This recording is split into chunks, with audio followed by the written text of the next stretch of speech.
At ito mga tol, pinakailaman na rin natin yung sensor mga tol. Baka ma-recover pa natin nang hindi naman magastuhan si boss natin ito mga tol. At least trinay natin na i-recover itong crankshaft sensor mga tol. Try natin kung okay pa ito mamaya mga tol. Palitan natin ng harness kasi brittle na yung mga wirings niya na original mga tol.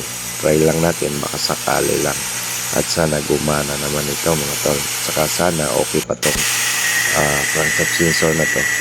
Antabay lang kayo mga tol sa susunod ko pang video. Sana magustuhan at makuha na ng aral po. Salamat po.